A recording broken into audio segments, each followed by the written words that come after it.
Hi everybody, so I wanted to make this video about how changing my diet helped me spiritually and how it helped me connect better to my higher self, to my source, to my spirit guides, and to be able to journey to the parallel worlds, to my parallel homes and to the higher dimensions.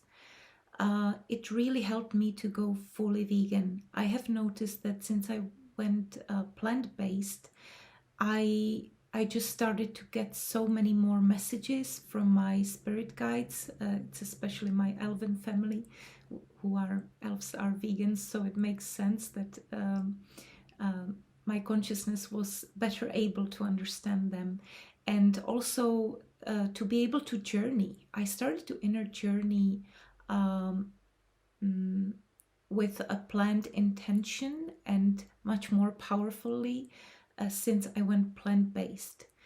I was a vegetarian before that, but then what made me go vegan was a conversation with one man who worked at the slaughterhouse, and he told me that cows cry when they take their little ones away for slaughter. And at that moment, I just realized that the milk industry is just as horrible as the meat industry. And because of course, they want the cows to, or the animals to deliver babies, so they have milk, so they produce milk, and then they take the young ones for slaughter. It's just awful.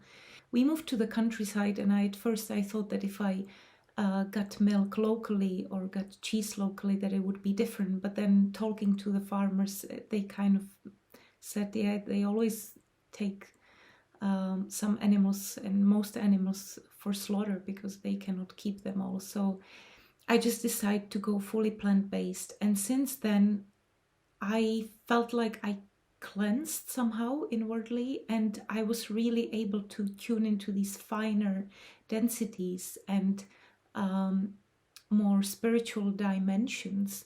But it's so strange to me that always when I mention this or when I talk about this openly, I feel like some people get really irritated, and I never, I'm not a pushy type, so I don't push anything on anyone. I'm just telling my experience that it cleansed me and it bettered my connection to these worlds, to these parallel worlds. Then I get people also arguing with me that, plants also have consciousness, which is so true. But the thing is that the animals they then eat consume much more plant life than we could ever consume. These are large animals usually. And also with the plant life, I suppose I was thinking about this a lot because I communicate with trees and plants, and in my parallel homes, the elven realms and the parallel earth, the original earth as I call it, there's not this like food chain like in this low vibrational world we exist in on this timeline. It's really tough, one organism survives on the other, and there it's in much more harmony. I've met trees there that offer their fruit, and moving trees, moving plants, everything is in movement. And over there we consume mainly the fruit, because the fruit, even in our reality, it's the kindest way. Certain vegetables as well, because they would fall from the plant anyway, so why not take them? They're kind of there ready to be consumed. And the same with greens, if you trim greens, they grow back. It's like trimming your hair basically. So I suppose only the root vegetables, we could argue that if you take the root you kill the plant.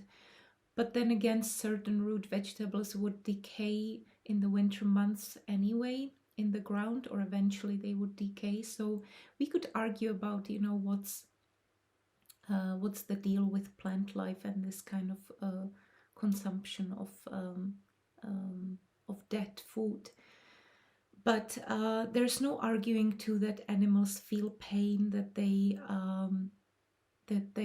have souls, they have consciousness. So I feel like, harming animals is just, it's always in the product. And if we consume that, our spiritual self and our energy field uh, just gets full of these low vibrational things. I was asking also my cats, because cats are carnivores, and I didn't get them. I saved them. All the cats that live at our home needed home. They came to us, and they're my friends, so I respect that they hunt mice. And this is how they survive in this matrix. But for example, cats that are from parallel worlds where the feline beings survive differently, they're not predators. They told me, in this world, we just have to do it this way. It's some kind of a program in this matrix, in this world. And with animals, it's an instinct. They do it to survive. But with us, we have the choice in our nowadays world. We are no longer living like the indigenous people or like hunter-gatherers in the olden days. So we have the choice to get our proteins and nutrition from other sources besides going plant-based. I also noticed that certain spices and certain drinks affect my abilities to journey. For example, large consumptions of alcohol really block it, and also too much caffeine. And so when there are days that I know that I would be having wine or that I would need a lot of caffeine, I just don't even bother inner journeying or connecting to my higher self or spirit guides, because I know there will be blockages.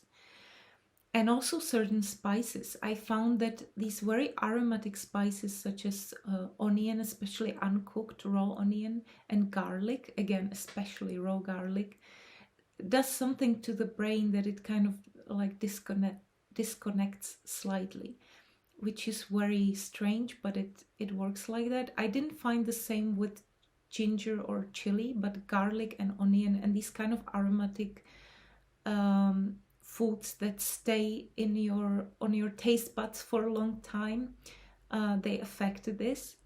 But then there are certain herbs and teas that actually help me, and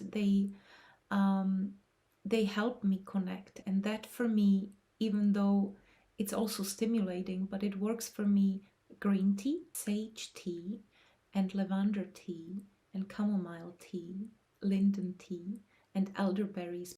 I'm just sharing what worked for me and my abilities to inner journey and connect to my higher self and my spirit guides. Of course, it's different for everyone, and I'm not any expert on diets or nutrition. I just take care of the nutrition that I need for myself.